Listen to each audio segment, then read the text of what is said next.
DM ব্লগে স্বাগত। আজ সকাল সকাল দোকান খোলার পর দেখি রাতে খুব বৃষ্টি হয়েছে, সেজন্য এখনও মেঘ করে আছে। বেশ, কাজের কথায় আসি। সকাল সকাল দেখি আজ আমার দোকানে SP125 এক BS6 বাইক এসেছে। কাস্টমারের বক্তব্য, বাইক চালালে খুব ডিসে সাউন্ড করছে। আমি ডিস ক্যালিপারটা খুলে নিচ্ছি। প্রথমে খোলার পর বুঝতে পারলাম তার বাইকের ডিস প্যাডগুলো পুরো নষ্ট হয়ে গেছে। আমার কাছে ডিস প্যাডগুলো অ্যাভেলেবেল নাই, তাই জন্য আমি ইলামবাজার বেরিয়ে যাচ্ছি ডিস প্যাডগুলো আনতে। আর ইলামবাজার কী কী করবো দেখাচ্ছি তোমাদেরকে ভিডিওর মাধ্যমে, দেখতে থাকো। আমি আর শুভদীপ ইলামবাজার যাচ্ছি। আমরা চলে এলাম কিষাণ মান্ডির সামনে। এইটা আমাদের হলো দুবরাজপুর রোড, আর এটা হলো কিষাণ মান্ডির ভেতর। কিষাণ মান্ডির ভেতরে আমাদের সবজির বাজার।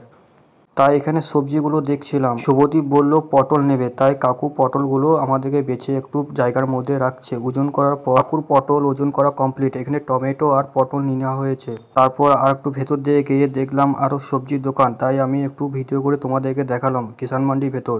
আমরা এগিয়ে চলে যাচ্ছি। আবার এখানে কাকুর কাছে এলাম কিছু সবজি নেবার জন্য। সবজি নেওয়া কমপ্লিট হয়ে গেছে। এবার যাবো আমরা মেন ঠিকানায় সেই ডিশ প্যাডগুলো আনতে। আমাদের শহর ইলামবাজার, তাই ইলামবাজারের মধ্যে আমি চলে আসলাম। ইলামবাজার থেকে যাব এবার আমি বোলপুর রোড। আমি এখন যাচ্ছি বোলপুর রোড। বোলপুর রোডে তোমাদের সঙ্গে কথা বলতে বলতে আমি চলে এলাম বোলপুর রোড। বোলপুর রোডে যাব মেন ঠিকানায়। আমি পৌঁছে গেলাম সেই জায়গায়। এবার যাচ্ছি সেই দোকানে আমি ডিশ প্যাডগুলো আনতে। দোকানের নাম হচ্ছে ইউনিক অটো। দোকানে পৌঁছিয়ে দাদাকে বললাম, দাদা আমাকে এই ডিশ প্যাডগুলো দাও। দাদা ডিশ প্যাডগুলো আমাকে বের করে দিল।